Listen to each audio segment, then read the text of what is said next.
예, 다시 한번 함께 예배하시는 모든 아름빛교회 성도님을 축복합니다. 여러분 명절 평안하게 또 기쁨 가운데 잘 보내시길 바라겠습니다. 지난주에 설교 제목 혹시 기억하십니까? 네, 감사합니다. 지난주 설교 제목이 기도하며 준비할 때 일이 이루어진다 말씀드렸습니다. 기도와 또 잘 준비하는 계획들, 느헤미야가 보였던 균형감을 말씀드렸죠. 우리에게도 그런 균형이 꼭 필요합니다. 우리는 뜨겁게 마음 담아 기도하는 성도로 살아가야 되고요. 또한 우리가 마주한 그 일상을 경주하기 위해서 우리는 철저히 준비하고 때로 계획해야 합니다. 하나님께서 사람을 사용하실 때 가만 보면 이 두 가지 날개를 꼭 달아주십니다. 그동안 기도하지 않았는데 기도하게 하시고, 그동안 좀 준비가 부족했는데 준비도 하게 하셔서 그 사람을 사용하시는 경우를 참 많이 봅니다. 그게 또 그때는 몰랐는데 지나고 보니 하나님이 나의 삶을 그렇게 준비시켜 주셨구나, 이런 생각을 하게 될 때가 더러 있습니다. 기도만 하고 준비하지 않으면 그 사람은 요행을 바라는 사람이 됩니다. 그렇죠? 기도만 많이 하고 준비를 전혀 안 해요. 그런 사람은 이제 요행을 바라는 사람이 되는 거죠. 반대로 기도는 전혀 하지 않고 열심히 준비만 하는 사람은 하나님의 지혜, 하나님의 능력을 인정하지 않는 사람입니다. 그래서 우리 성도들은 언제나 마음 담아 기도하고 최선을 다해서 준비하면서 그 모든 것들이 어우러져서 하나님의 손이, 하나님의 선한 손이 함께하는 그날이 다가오기를 기다리는 사람들이어야 하는 거죠. 느헤미야는 그런 균형이 있는 사람이었고, 놀랍게도 예수님께서 친히 그런 모습을 보여주셨습니다. 누가복음 말씀 한번 띄워주실까요? 여기 2절인데요. 같이 한번 읽어보겠습니다. 시작. 이때에 예수께서 기도하시러 산으로 가사 밤이 새도록 하나님께 기도하시고 밝음에 그 제자들을 부르사 그 중에서 12를 택하여 사도라 칭하셨으니. 앞으로 잠깐 넘겨주시겠습니까? 예수님께서 이제 사역의 초창기입니다. 사역의 초창기에 예수님께서 딱 세례 요한에게 세례받고 공생의 삶을 시작하시려고 하는데, 벌써 예수님의 이 모습이 워낙 비범했기 때문에 유대 종교 지도자들이 예수님의 등장과 함께 막 예수님을 공격합니다. 그때 예수님께서 그 공격을 받으시고 나서 산기도를 하러 가시는 거예요. 기도하시러 산으로 가사 밤이 새도록 하나님께 기도하십니다. 예수님이 마음 담아 기도하신 거죠. 근데 기도만 하고 또 그 다음날 똑같이 사신 게 아니라 그 다음 절 넘겨보시면 밝음에, 날이 밝자마자 어떤 일을 하십니다. 준비를 하세요. 그 준비가 뭐냐? 제자들을 부르십니다. 제자들을 부르셔서 그 중에서 특별히 12를 택하여 사도라 칭하십니다. 실제로 이 12제자, 12사도는 예수님과 함께 예수님의 모든 사역을 함께 감당하고 나중에 결국 우리가 이제 신앙생활을 하는 이 교회의 초석으로 섬기게 되죠. 예수님이야말로 철저히 마음 담아 기도하시고 뜨겁게 기도하시고 또 철저히 준비하신 분이십니다. 혼자서 할 수가 없구나. 하나님께서 기뻐하시는, 아버지께서 기뻐하시는 12명의 제자를 불러서 함께 이 복음 전도의 일, 하나님 나라의 일 함께 감당해야 되겠다. 예수님이 그렇게 시행하신 것이죠. 예수님이야말로 기도하면서 준비하시고 그 모든 삶을 감당하신 분이시다 할 수 있을 것입니다. 그래서 가만히 생각해 보면 이렇습니다. 근데 기도와 준비의 균형 중에 시작점은 기도에 있는 것 같습니다. 여러분 어떠세요? 예수님도 기도하다가 이게 혼자 할 일이 아니네 라고 생각을 하셔서 12명의 제자를 부르셨다고 오늘 말씀에 그렇게 나와 있습니다. 느헤미야도 기도하다가 이러한 준비가 있겠고 언젠가 왕 앞에 서게 되면 내가 이런 식으로 말해야 되겠구나, 이렇게 깨닫게 된 거죠. 그래서 기도가 준비의 시작이기도 합니다. 우리 성도님들은 기도할 때 내가 어떤 방식으로 내게 주어진 사명을 감당하고 어떤 방식으로 이 난국을 타개하고 어떤 방식으로 이 어려움들을 극복할지 하나님께서 기도 가운데 시작의 실마리, 준비의 실마리를 허락해 주십니다. 아름빛교회 모든 성도님들이 그 균형감을 잘 간직하시는 은혜의 사람들 되시기를 축복합니다. 자, 오늘 이제 느헤미야가 이제 예루살렘에 도착하는 이야기인데요. 느헤미야가 정말 침착하고 신중한 사람이다라는 걸 알 수 있어요. 그리고 느헤미야는 정말로 집중해야 될 것과 집중하지 않아야 될 것이 무엇인지를 명확하게 구분하는 사람이었습니다. 오늘도 느헤미야의 그 어떤 행동, 또 어떤 여러 가지 행위들을 통해서 우리가 교훈을 좀 발견할 수 있었으면 좋겠습니다. 자, 2장 8절 말씀 한번 띄워주실까요? 지난주 마지막 본문이었는데요. 제가 읽겠습니다. 또 왕의 삼림 감독 아삽에게 조서를 내리사 그가 성전에 속한 영문의 문과 성곽과 내가 들어갈 집을 위하여 들보로 쓸 제목을 내게 주게 하옵소서 하매 내 하나님의 선한 손이 나를 도우심으로 왕이 허락하고. 자, 이제 왕이 허락해서 조서를 손에 들려서 느헤미야를 보냅니다. 그 다음 절 말씀 여러분이 한번 읽어주실까요? 시작. 군대 장관과 마병을 보내어 나와 함께 하게 하시기로 내가 강 서쪽에 있는 총독들에게 이르러 왕의 조서를 전하였더니 잠깐 끊고 가겠습니다. 여기 보시면 왕이 그냥 보내지 않습니다. 수산궁에서 예루살렘까지 거리가 1,500km 정도 된다고 말씀드렸어요. 이제 아무래도 걸어서 가야 되는 그런 거리이기 때문에 한 서너 달 정도 이렇게 걸릴 거로 보입니다. 근데 느헤미야가 이제 가겠다고 했는데 조선은 이제 느헤미야가 원했던 대로 줍니다. 그런데 왕이 뭔가를 더 혜택을 베풀어요. 그게 뭐냐면 군대를 붙여줍니다. 느헤미야를 그냥 보내지 않고 그 먼 여정 속에, 긴 여정 속에 혹여나 어려움 당하지 않도록 아예 군대 장관과 마병을 붙여서 느헤미야를 소위 호위하게 만든 겁니다. 네, 그 왕이 얼마나 느헤미야를 소중히 여겼는지, 왕에게 느헤미야가 얼마나 소중한 사람인지를 이 말씀을 통해 확인하게 되죠. 근데 또 하나의 묵상거리는 이것입니다. 바로 여러분 그런 일 경험하셨습니까? 저도 이제 그런 일을 가끔 경험했는데 참 감사한 일이에요. 뭐냐면 우리가 요 정도까지 기도합니다. 요 정도까지. 근데 하나님께서 더 얹어 주십니다. 그런 거 경험하신 분 계세요? 있으셔야 되는데 우리는 언제나 요 정도까지 생각하는데 하나님이 그것을 넘어서 하나님의 선하시고 하나님의 아름다우시고 하나님의 너그러우신 솜씨를 보여주실 때가 있습니다. 하나님이 이렇게 덤을 얹어 주실 때가 있어요. 그래서 하나님이 이렇게까지 나를 사랑하시는구나. 하나님이 이렇게까지 나를 정말 생각하시는구나. 나는 미처 생각도 못했는데 그 부분까지 나를 헤아리시는구나. 우리 성도들이 이제 그런 은혜들을 가끔씩 경험하게 되죠. 그래서 어떤 목사님께서 이렇게 아닥사스다 왕이 군대를 붙여서까지 느헤미야를 호위하시는 이 장면을 보고 이렇게 코멘트를 다셨더라고요. 하나님은 언제나 플러스 알파를 가지고 계신다. 그 하나님의 풍성하신 부여로우심을 우리 성도님들께서 꼭 경험하셨으면 좋겠어요. 여러분들께서 선한 의지를 가지고 하나님의 부르심을 따라 어떤 일들을 도모하실 때 이 플러스 알파를 선사해 주시는 하나님의 너그러우심이 여러분의 삶에 꼭 나타났으면 좋겠습니다. 자, 이제 그렇게 해서 예루살렘을 향해 갑니다. 예루살렘으로 가서 도착을 해요. 근데 이렇게까지 하면 거의 뭐 개선장군급으로 돌아간 거고 왕이 여러 가지 혜택도 베풀고 또 어떤 필요한 모든 자원들도 공급해 준다고 하니까 이제 일사천리로 일이 되는 것만 남았습니다. 성벽 재건의 역사가. 근데 언제나 그렇게 쉽게 일이 되지 않습니다. 탄탄대로가 열리지 않아요. 그게 그 다음 절 말씀에 나옵니다. 띄워주실까요? 방해하는 사람들이 나옵니다. 제가 읽겠습니다. 호론 사람 산발랏과 종이었던 암몬 사람 도비아가 이스라엘 자손을 흥왕하게 하려는 사람, 느헤미야를 그렇게 표현한 겁니다. 이스라엘 자손을 흥왕하게 하려는 느헤미야라는 사람이 왔다 함을 듣고 심히 어떻게 했더라? 근심하더라. 자, 산발랏하고 도비아 한번 해보겠습니다. 산발랏, 도비아. 도비야 앞으로 느헤미야서에 자주 나올 겁니다. 이 사람들은 그 유명한 회방꾼들이에요. 방해꾼들입니다. 그 느헤미야와 그 이스라엘 백성들, 유다 땅에 모여 사는 이스라엘 백성들에게 시시때때로 계속 딴지를 걸고 공격하고 중상모략합니다. 이따가 많이 나올 거예요. 그래서 먼저 여기서 우리가 묵상해야 될 대목이 있습니다. 저와 여러분이 하나님의 부름을 따라 하나님이 특별히 축복해 주셔서 어떤 일에 딱 발을 딛지 않습니까? 그때 아무런 방해가 없을 거다 생각하시면 안 됩니다. 언제나 방해는 있습니다. 우리가 그렇게 마음을 먹어야 됩니다. 그래서 하나님의 뜻에 순종해서 어떤 일을 딱 시작했는데 사람들의 공격과 방해가 올 수 있어요. 그럼 그때 이거 하나님이 하라고 하신 일인데 왜 이런 일이 나에게 있습니까? 라고 말하시면 안 돼요. 왜냐하면 성경에도 이미 예견되어 있고 예수 그리스도의 방해꾼도 어마어마하게 많았습니다. 그것은 매우 당연한 일이다 우리가 생각할 수 있어야 되는 거죠. 그래서 우리가 하나님의 은혜의 도우심 속에 선한 일을 도모하더라도 교회 안에서나 심지어 직장에서나 또 사업의 현장에서 세상 속에서 심지어 또 안타깝지만 가정 안에서도 이런 여러 사람을 통한 공격이 올 수 있다. 우리가 그렇게 마음을 먹어야 합니다. 이상한 일이 전혀 아닙니다. 저도 좀 조심스러웠지만 저도 그런 일들을 여튼 겪어왔지 않겠습니까? 겪어왔는데 어느 순간 제가 되게 감정적으로 정서적으로 반응을 하곤 했어요. 근데 이따가 보시겠지만 느헤미야는 감정을 빼고 반응을 합니다. 감정을 빼고 반응해요. 그게 되게 중요합니다. 사람들의 공격이 올 때 감정을 싹 빼요. 근데 저도 이제 그런 것들을 조금씩 터득해 가는 것 같아요, 지금. 그래서 어느 순간 저도 모르게 원하지 않는 어떤 사람들의 여러 가지 이야기들이 저에게 들리고 제 마음이 조금 이렇게 낙심케 되려고 할 때 그때 저도 모르게 툭 뱉어낸 고백이 있어요. 그게 뭐냐면 또 왔구나입니다. 또 왔구나. 그런 일들은 언제나 있다는 거죠. 그런 일들을 그런 식으로 이렇게 받아 넘길 수 있는 그런 마음의 힘이 필요합니다. 이따 느헤미야를 통해서 보게 될 거예요.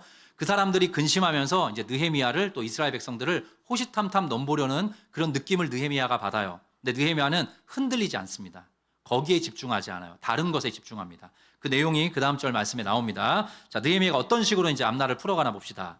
내가 예루살렘에 이르러 도착을 한 거죠. 자, 머무른 지 사흘 만에. 자, 사흘 동안은 그냥 가만히 있었습니다. 느헤미야가. 근데 이따가 보실 텐데요. 느헤미야가 그러니까 사실 이 당시에 이게 여독이라는 말이 있지 않습니까? 천 몇백 킬로를 걸어왔으니까 뭐 동물을 타고 왔더라도 뭐 낙이나 뭐 뭘 타고 왔더라도 많이 피곤했을 거예요. 그래서 사흘 동안 쉽니다. 쉬는데 느헤미야가 쉬기만 한 것은 아닙니다. 느헤미야가 어떻게 하냐면 이 사흘 동안에 쉬면서 가만히 쉬면서 한 번 더 자신이 지금 꿈꾸고 있었던 또 계획했던 그 모든 것들을 한 번 더 점검합니다. 이게 정말 가능한 일인지 어떻게 이 일들을 풀어가야 될지 한 번 더 기도하면서 쉬면서 점검을 해요.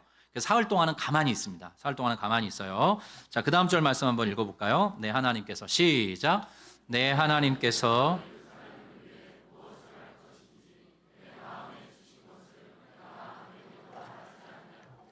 밤에 일어나 몇몇 사람과 함께 나갈새 내가 탄 짐승 외에는 다른 짐승이 없더라. 잠깐만 띄워주십시오. 여기 보면 느헤미야가 의도적으로 이렇게 했다는 거예요. 느헤미야가 그런 뜨거운 마음을 가지고 예루살렘 성벽을 재건하기 위해서 하나님의 특별한 호의를 입고 왕으로부터도 은혜를 입어서 왔는데 의도적으로 내 하나님께서 예루살렘을 위해 무엇을 할 것인지 내 마음에 주신 그것을 그 이야기를 내가 아무에게도 말하지 아니했다. 이렇게 얘기를 해요.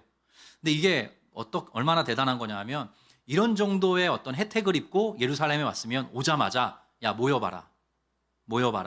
내가 이러이러한 일 때문에 왔고 왕이 이런 조서를 내려줬다. 이제 우리 일을 도모하자. 라고 할 법한데 느헤미야는 3일간 쉬면서 한 번 더 점검한 것입니다. 전체적으로 체크한 거예요.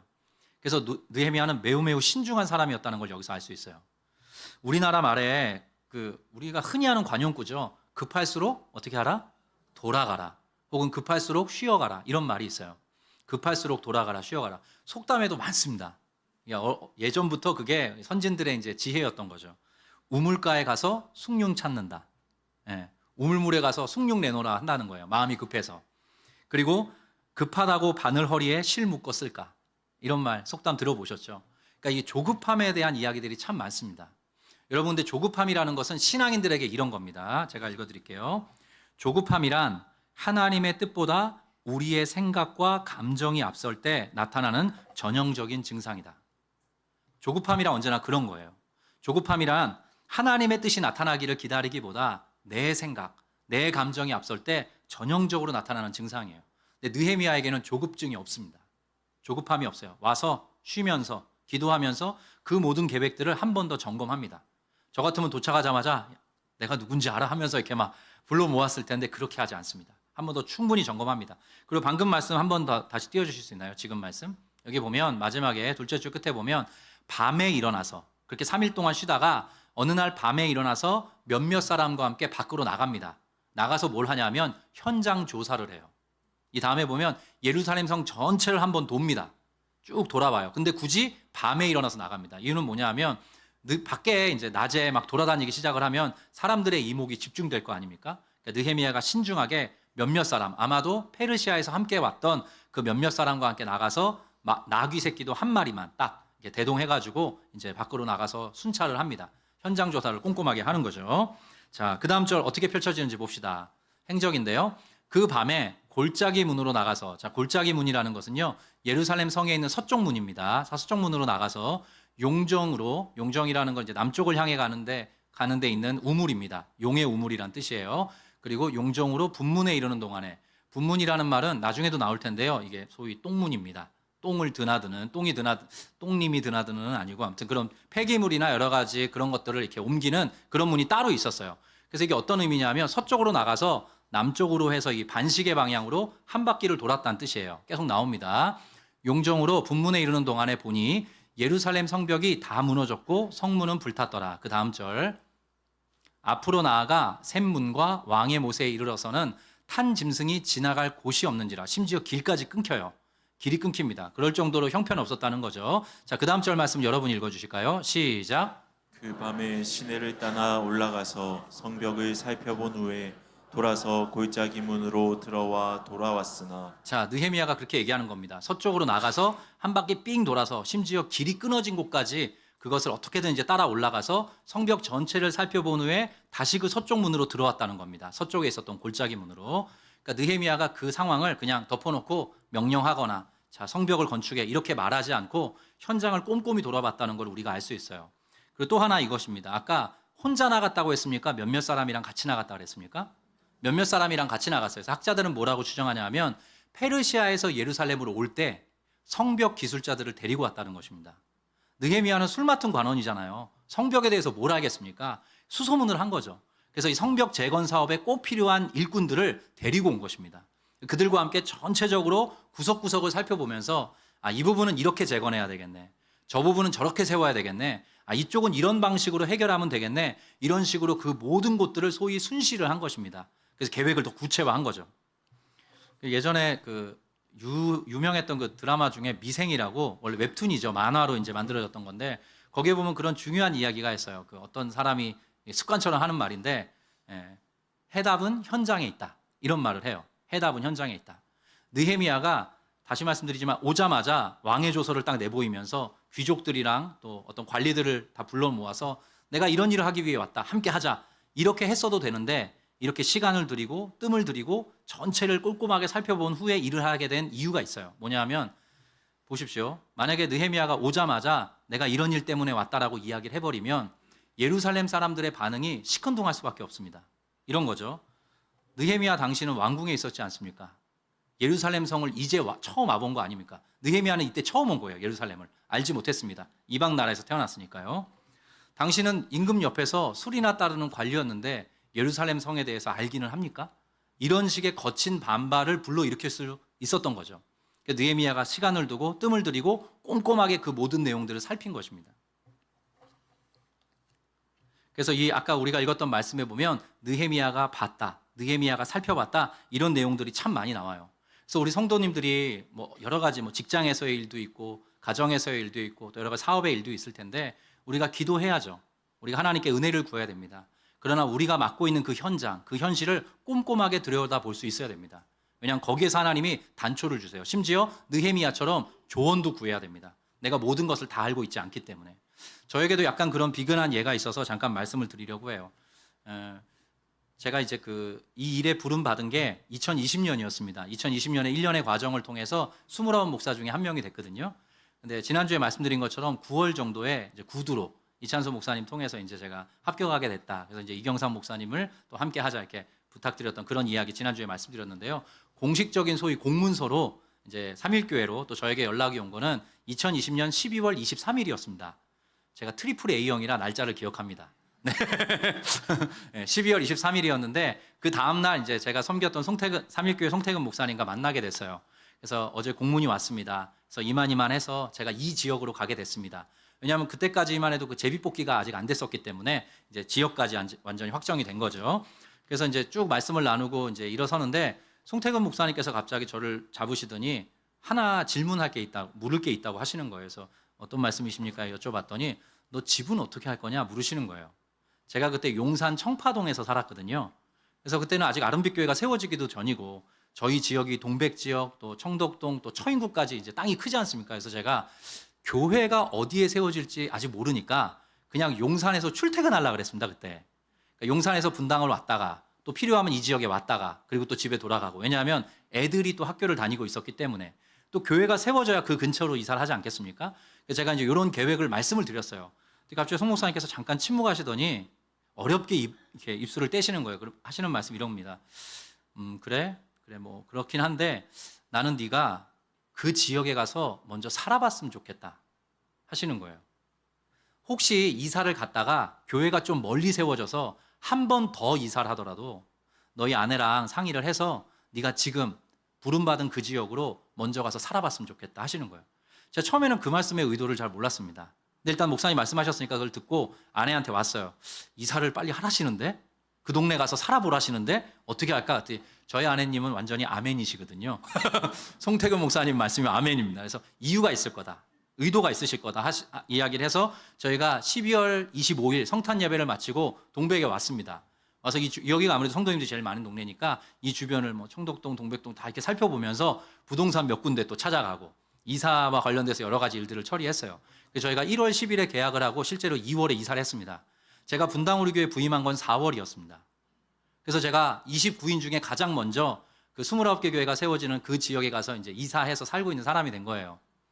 정말 잘했던 겁니다. 왜냐하면 목사님의 말씀이 이유가 있더라고요. 제가 이 지역에 살면서 동백 이 지역에 호수마을은 어디에 있는지, 백현마을은 어디에 있는지, 또 성산마을은 어디에 있는지, 어묵마을은 어디에 있는지 다 열고 해야 되나요?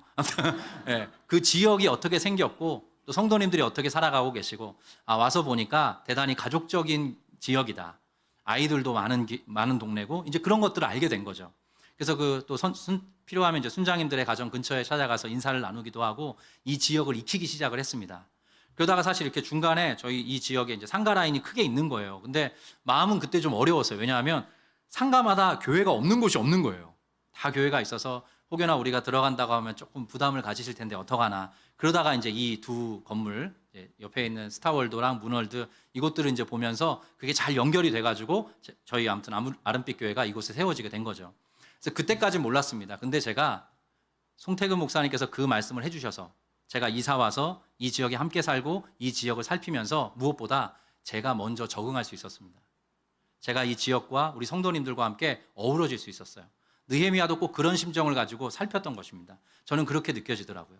그래서 여러분들에게 어떤 일을 맡기셨든지 간에 그 지역에 가서 그 위치에 가서 그 상황을 앞에다 딱 두고 면밀하게 살피실 수 있어야 됩니다. 필요하면 조언을 구해야 되고요.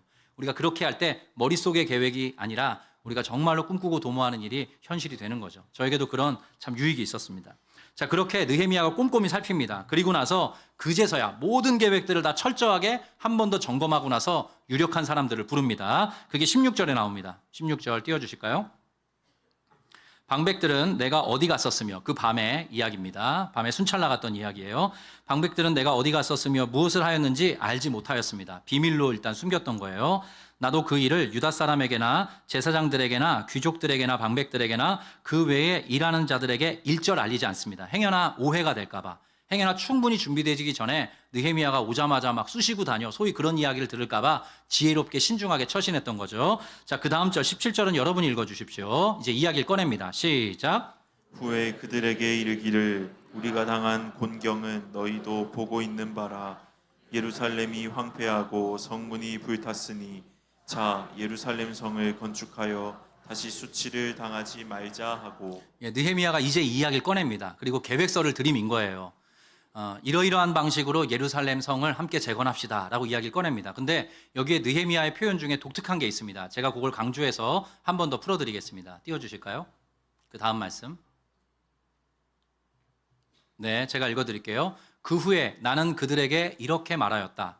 우리가 어떤 어려움에 처해 있는지는 여러분도 잘 아는 사실입니다. 예루살렘이 폐허가 되었고 그 성문들은 다 불타버리고 말았습니다. 자, 예루살렘 성벽을 우리가 재건하여 더 이상 수치를 당하지 않도록 합시다. 이렇게 이야기하는 겁니다. 우리가가 강조되어 있습니다. 느헤미야는 총독으로 왔습니다. 그리고 그 일을 위해서 왕이 보낸 사람이에요. 당신들이 하십시오 할 수 있었는데 느헤미야는 그렇게 표현하지 않았습니다. 이미 예루살렘의 형편을 들을 때부터 이 일을 꿈꿨을 때부터 우리라는 개념을 가지고 그 일에 몸담았던 사람입니다. 그래서 우리가 이 일을 함께 하자. 우리가 이 일을 다시 한번 도모해 보자라고 그 모든 유대의 관리들을 불러서 이야기를 꺼내고 있는 거죠. 근데 언제나 그렇습니다, 여러분. 아무리 그럴듯한 느헤미야라는 아주 뛰어난 사람이 철저하게 계획한 계획 아니더라도 이게 선뜻 받아들여지지 않을 수 있어요. 그래서 느헤미야가 이야기 하나를 덧댑니다. 그게 바로 18절에 나오는데요. 중요한 말씀이에요. 여러분이 한번 읽어주십시오. 시작. 또 그들에게 하나님의 선한 손이 나를 도우신 일과 왕이 내게 이른 말씀을 전하였더니 그들의 말이 일어나 건축하자 하고 모두 힘을 내어 이 선한 일을 하려 하매. 잠깐만 띄워주십시오. 느헤미야가 내민 어떤 계획서? 이러이러한 방식으로 성벽을 재건합시다라는 말에 이들이 움직인 게 아니라 느헤미야라는 사람의 소위 간증에 그들의 마음이 동한 것입니다. 그들에게 말합니다. 느헤미야가 하나님의 선한 손이 나를 도우셨다. 그리고 하나님께서 함께 하셔서 왕이 내게 이러이러한 방식으로 조서를 내려주셨다. 그 모든 자기에게 있었던 모든 풀스토리를 그 주변의 방백들, 관리들, 유력한 사람들한테 나눈 것입니다. 그런 말 있지 않습니까, 여러분? 메신저가 곧 메시지다. 이런 말 들어보셨어요? 그 사람의 존재가 메시지입니다. 그 사람 자체가, 그 사람이 뿜어내는 모든 스토리가 메시지가 되는 거예요. 해라 마라 할 필요가 없습니다. 느헤미야라는 사람이 그 사람들 앞에 딱 서서 하나님이 어떤 식으로 이 일에 대해서 나에게 마음을 품게 하셨고 하나님이 어떤 식으로 때를 준비하셔서 하나님이 어떤 식으로 계기를 마련하셔서 나에게 이 모든 일이 가능하게 하셨다. 내가 그 왕의 보냄을 받고 하나님의 선한 손에 도우심을 힘입어 내가 여기에 오게 됐다. 우리 다시 한번 이 모든 상황이 하나님께서 주신 절호의 기회인 줄 알고 다시 한번 힘을 내어 성벽을 재건하도록 하자 했던 겁니다. 유다의 많은 관리들은 그동안 성벽 재건 사업에 손 놓고 있었습니다. 자포자기의 심정으로 그냥 세월을 허송하고 있었어요. 근데 이 느헤미야라는 한 사람이 뿜어내는 그 모든 이야기 속에 이들의 마음이 같이 동하게 된 것입니다. 그래서 메신저가 곧 메시지다. 그 말이 이 말씀 속에서 이렇게 나타내 보여지는 그런 장면이 되는 거죠. 제가 이것을 굳이 우리 성도님들에게 풀어드리면 또 청년들에게 풀어드리면 이렇습니다. 그냥 그렇게 사는 인생 말고 이유와 목적이 또렷한 성도로 살아가시길 축복합니다. 하나님이 나를 구원하셨다. 하나님이 나를 이 가정, 이 직장, 이 삶의 현장에 위치시키셨다.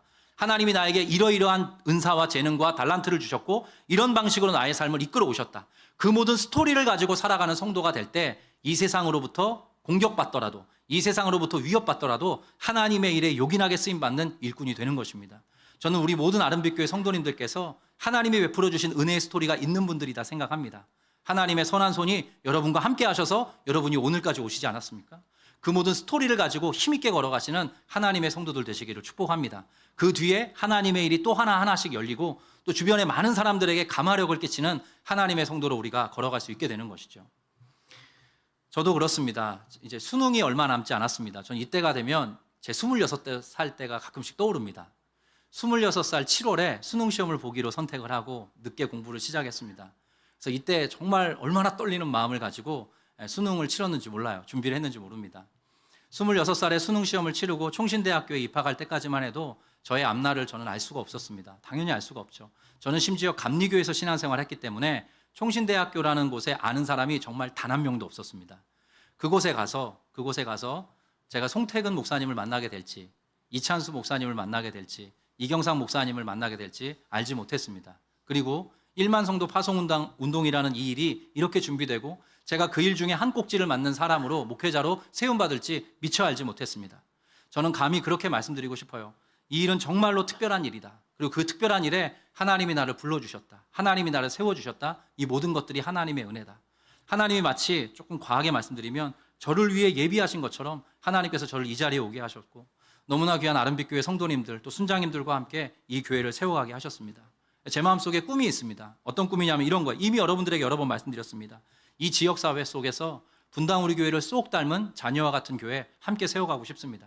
그래서 어떤 성도님들이 찾아오셨을 때 그들의 상처가 위로받고 그들의 상처가 치유되고 다시 한번 힘과 용기를 얻어서 하나님의 사람으로 힘있게 살아갈 수 있는 회복의 공동체 되기를 주의 이름으로 소망합니다. 저는 정말 그런 목회자로 쓰임받고 싶고 우리 아름빛교회 모든 성도들이 그러한 일에 함께 쓰임받는 하나님 나라의 귀한 일꾼들 되시기를 주의 이름으로 축복합니다. 그리고 또 하나는 이것입니다.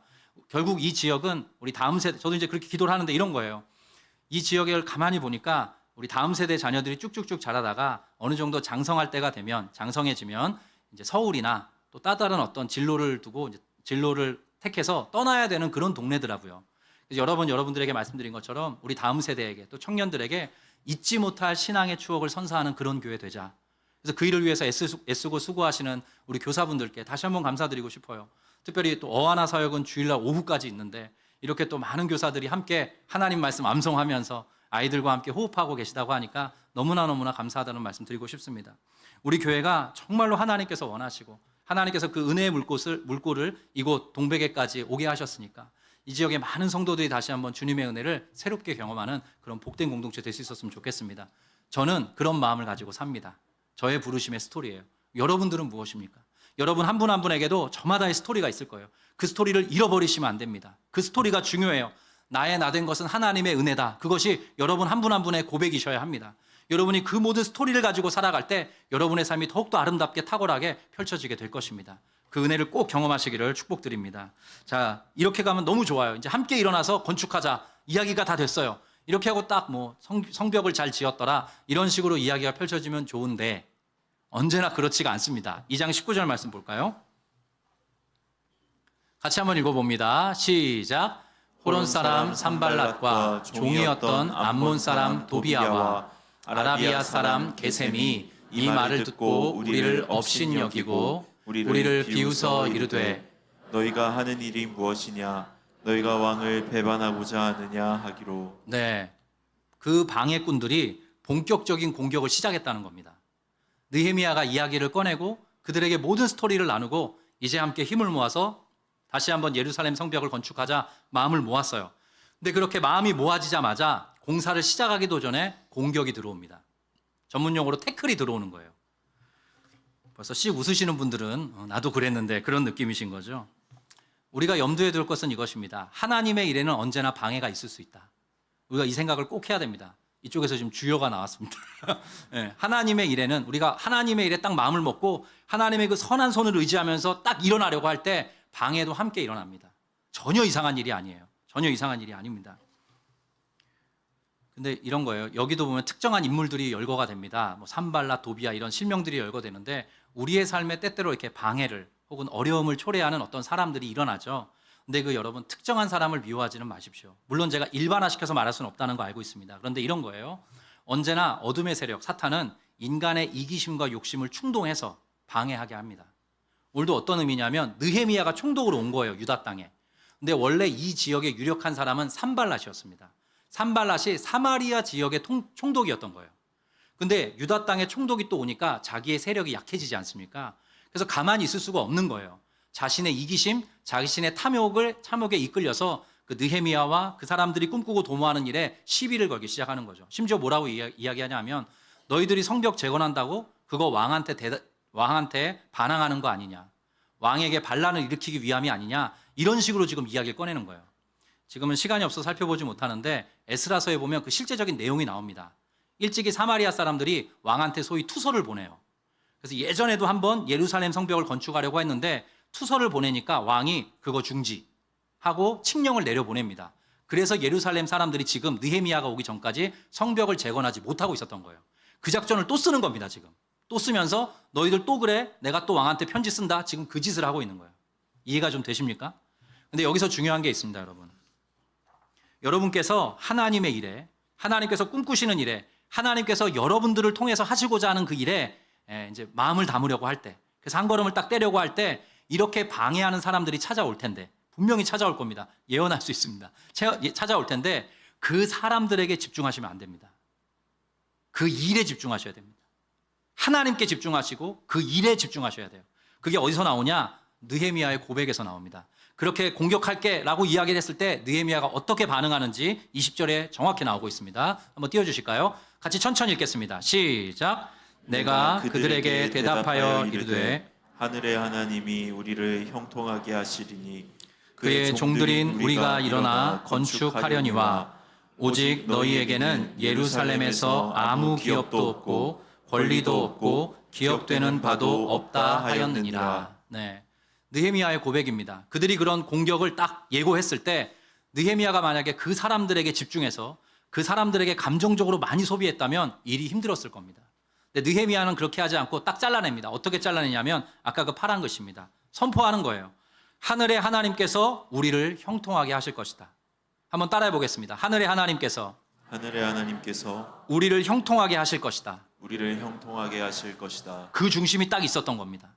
방해하는 사람에게 집중하는 게 아니라 하나님께 집중하는 거죠. 이 일을 부탁하시고 이 일을 맡기시고 이 일을 위해서 여러 가지 은혜를 베풀어 주셨던 그 하나님께 집중하면서 걸어가는 것입니다. 제가 오늘 설교 제목을 이렇게 정했습니다. 지금 무엇에 집중하고 계십니까? 여러분이 어떤 일을 도모하려고 할 때 하나님의 부르심을 의지해서 선한 일을 꿈꾸면서 나아가려고 할 때 사람의 공격, 사람의 방해는 있을 수밖에 없습니다. 인간 세상의 그 모든 연약함들을 사단이 그런 식으로 사용하기 때문입니다.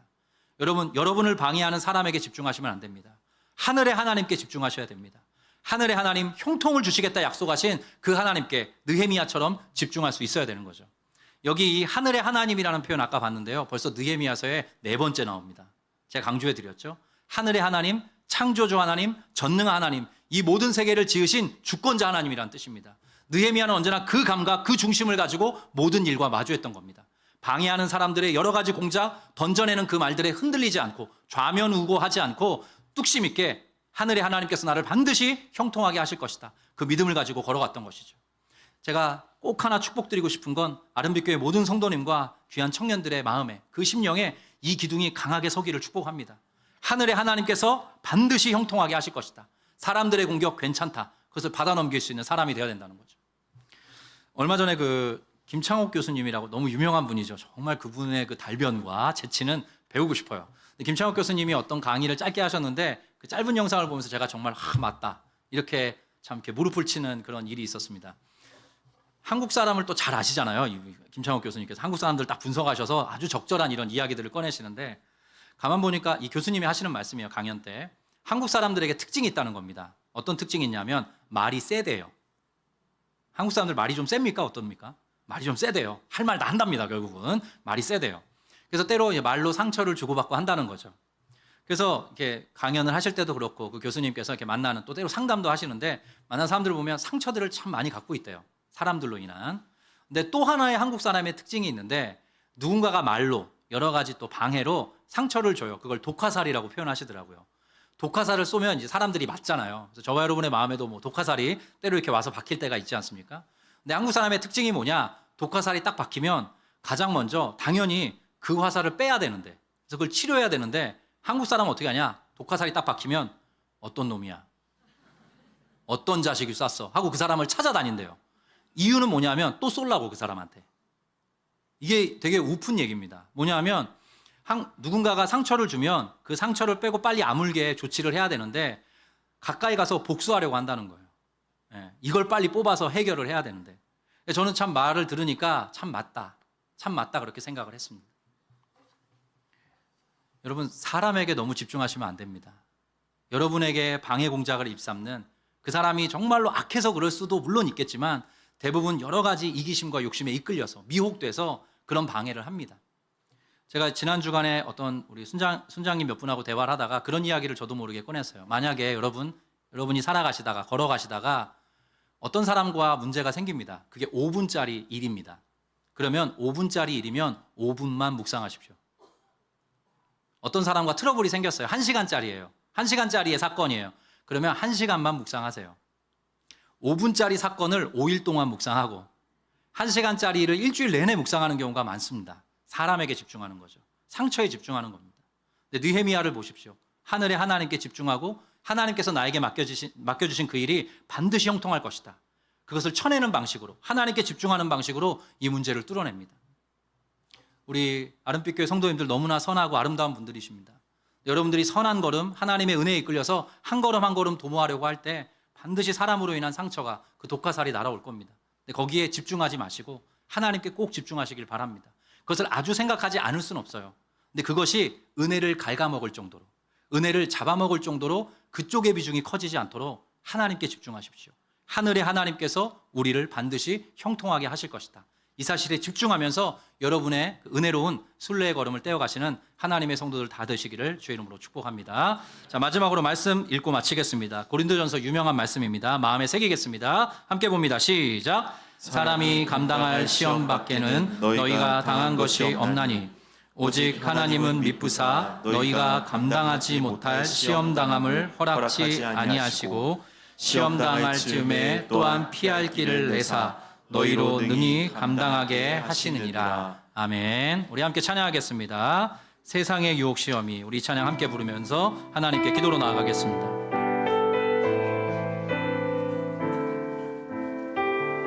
함께 고백합니다. 세상의 유혹, 세상의 유혹 시험이 내게 몰려올 때 나의 힘을 온 그것들 모두 이길 수 없네. 거대한 폭풍 가운데 위축된 나의 영혼 어찌할 바를 몰라 헤매이고 있을 때 주를 찬양 손을 들고 찬양 전쟁은 나에게 속한 건 아니니 주를 찬양 손을 들고 찬양 전쟁은 하나님께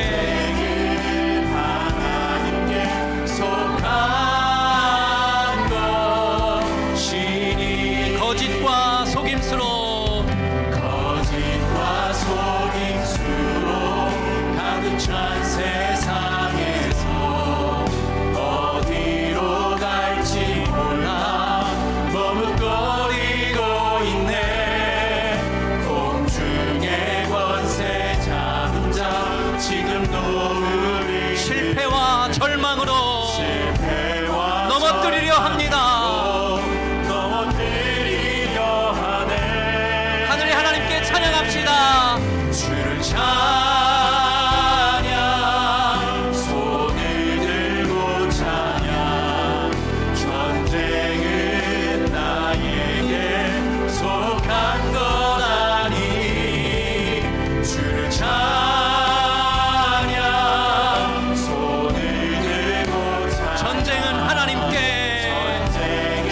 것입니다.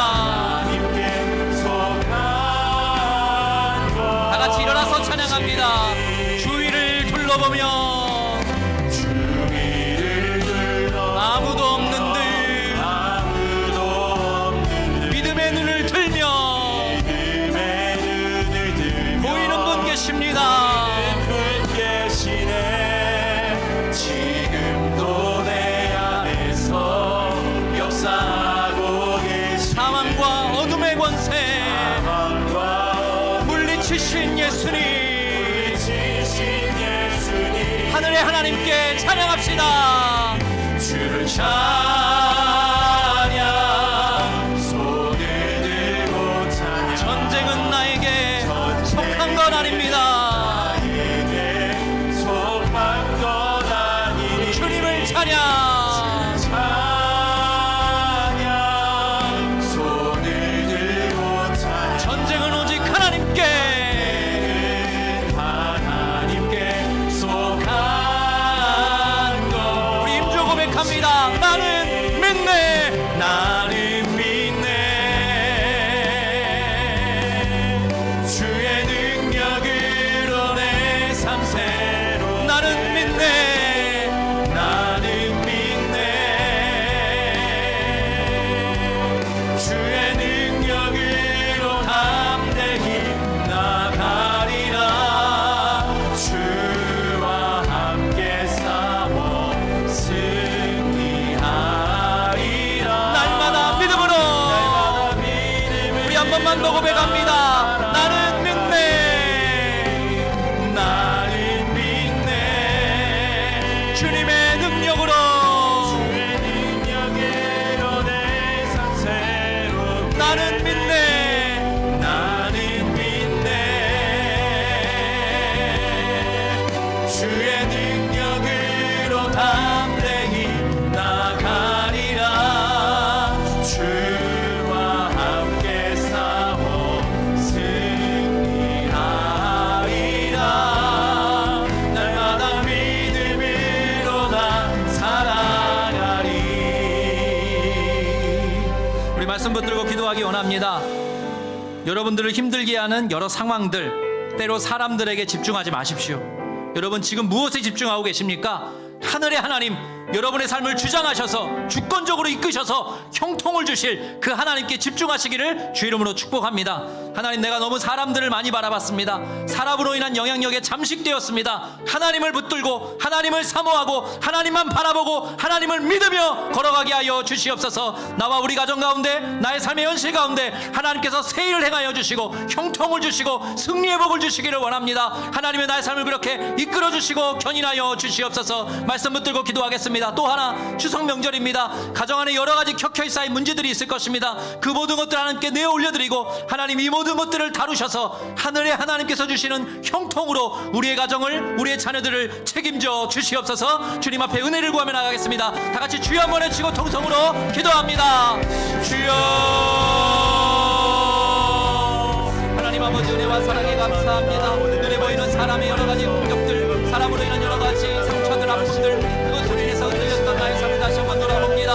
하늘의 하나님께서 반드시 형통하게 하실 것이다. 느헤미야의 선포가 나의 선포가 되기를 간절히 바라고 소망합니다. 하나님께서 이미 그렇게 역사해 주셨습니다. 하나님의 말씀은 살았고 운동력이 있습니다. 하나님의 말씀은 현실이 됩니다. 하나님은 신실하십니다. 하나님은 아름답고 선한 분이십니다. 나에게 언제나 최고의 것을 주시는 분이십니다. 우리 아름빛교회 귀한 성도들이 하늘의 하나님께 집중하며 하늘의 하나님께서 나의 삶을 형통으로 이끌어 주실 것이다. 이 믿음을 가지고 그 하나님께 집중하면서 걸어갈 수 있도록 주님 붙잡아 주시옵소서.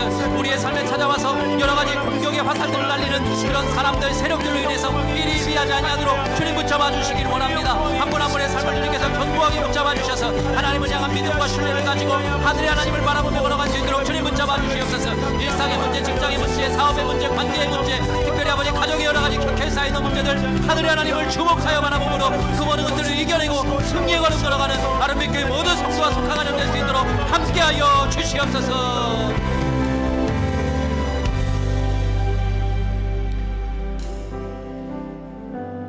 내가 그들에게 대답하여 이르되 하늘의 하나님이 우리를 형통하게 하시리니. 하나님 아버지, 은혜와 사랑에 감사합니다. 때때로 살아가다 보면 하나님의 선한 일에 동참하더라도 하나님을 향한 믿음을 갖고 가더라도 여러 가지 공격을 받을 때가 있습니다. 때때로 우리 성도님들 상처를 받은 분도 계실 것입니다. 하나님, 우리가 그것에 집중하지 않고 우리를 가장 복된 방식으로 이끌어 주실 하늘의 하나님께 집중할 수 있도록 은혜로 함께하여 주시옵소서. 우리의 믿음을 새롭게 하여 주시기 원합니다. 사람에게 집중하는 것이 아니라 하늘의 하나님, 우리를 형통하게 하시고 우리를 승리하게 하시는 그 하나님께 집중하면서 하나님께서 내게 맡겨주신 그 일을 감당하는 하나님의 귀한 일꾼들 될 수 있도록 간섭하여 주시옵소서. 우리 성도님들의 가정을 위해서 기도합니다. 추석 명절 앞두고 여러 가지 감정들과 염려들이 교차할 것입니다. 너의 모든 염려를 주님께 맡겨버리라. 이는 그가 너희를 돌보심이라 하셨사오니, 하나님, 그 모든 염려를 뛰어넘는 하나님의 돌보심을 경험할 수 있도록 하나님이여 인도하여 주시옵소서. 우리 성도님들께서 발딛고 살아가는 모든 현장 속에 가정과 일터 위에 모든 관계 위에 하나님의 샬롬을 풍성하게 허락하여 주셔서 하나님의 복된 존재로 나아가 승리의 걸음 걸어가는 하나님의 복된 성도들 될 수 있도록 하나님이여 복 내려 주시옵소서. 여호와는 내게 복을 주시고 너를 지키시기를 원하며, 여호와는 그 얼굴을 내게 비추사 은혜 베푸시기를 원하며, 여호와는 그 얼굴을 너에게로 향하여 드사 평강 주시기를 원하노라. 사랑하는 자여, 내 영혼이 잘됨같이 내가 범사에 잘되고 더더욱 강건하기를 내가 간구하노라. 지금은 우리 구주 예수 그리스도의 은혜와 하나님 아버지의 크고 위대하시며 신실하신 사랑하심과 성령님의 내주하시고 교통하시며 우리와 늘 함께 하시는 역사가 눈에 보이는 바 사람과 상황, 사태에 주목하는 것이 아니라 우리에게 형통을 주시는 하늘의 하나님께 집중하며 살아가기로 소원하고 다짐하는 아름빛교회 모든 성도들 머리머리 위에 속한 가정과 귀한 자녀들 이들의 평생 위에 지금부터 영원토록 함께 계시기를 간절히 축원드리옵나이다. 아멘.